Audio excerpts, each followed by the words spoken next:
Hi. என்ன petrol shirt காட்டுறேன்ட்டு பார்க்குறீங்களா? இன்றைக்கி ஜெஃப்னா போக வேண்டிய அலுவல் ஒன்று இருந்தது. ஸோ அந்த வேலை முடிக்கிறதுக்காக நானும் என் ஃப்ரெண்டும் தனியாக போகிறத விட என் ஃப்ரெண்டோட பைக்கில் போனால் இன்னும் நல்லாயிருக்கும். அப்போ ஜெஃப்னா ஹாஸ்பிட்டல் வரைக்கும் தான் போக வேண்டி இருந்தது. என்னோடய சித்தி அட்மிட் ஆகிருக்காங்க ஆப்ரேஷன். ஸோ அவங்கள பார்க்குறதுக்காக வலிக்கிட்டோம்.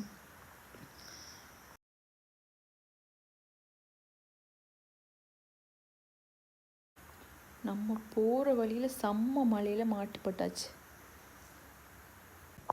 பைக்கில் போகிறதால நம்ம வந்துட்டு ஏனியன் ரோட்டில் போகாமல் நாங்கள் பூனே ரூட்டால் தான் போயிட்டு இருந்தோம்.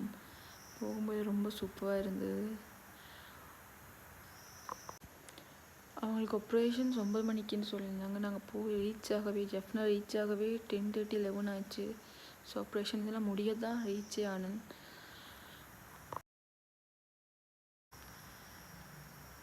நம்ம வந்துட்டு நம்ம அந்த பூனேரி அந்த சங்குப்புட்டி பாலத்தை நெருங்கும் போது நம்ம ஒரு வேறு கண்ட்ரியில் இருக்கிற ஃபீலே வரும். செம்ம வியூ. இன்றைக்கி சரியான மழை வரு. அந்த முகில் அந்த கடலோட தொடுற மாதிரி நல்ல வியூவாக இருந்தது. சூப்பராக இருந்தது. இன்றைக்கி வியூ பார்த்து என்ஜாய் பண்ணிட்டு போயிட்டு இருந்தோம் 2 பேரும். பாலம் தாண்டினதான் நாவட்குழி ஜங்ஷன் போகிற வரைக்கும் சரியான மழை. நனைஞ்சு ஒரு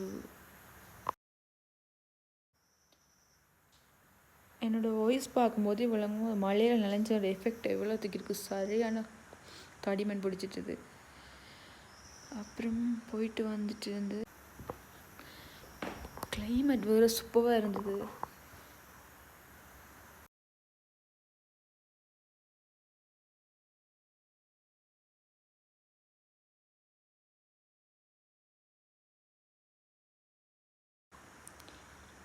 அப்புறம் இன்றைக்கி சுத்தமான வேஸ்ட்டான ஒரு வெரி ஃபர்ஸ்ட் டைம் நான் சொல்லுவேன் என்னோடய என்டையர் லைஃப்பில் லன்ச் எடுக்கலான்ட்டு ஒரு ஹோட்டலில் பேர் சொல்ல விரும்பல. ஒரு டவுனுக்குள்ளே ஒரு லன்ச் எடுக்கலான்ட்டு போனோம்.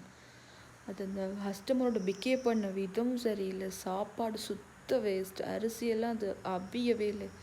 ஏண்டா போனோன்ட்டு இருந்தது. சாப்பாடு அப்படியே வச்சுட்டு வந்தது தான்.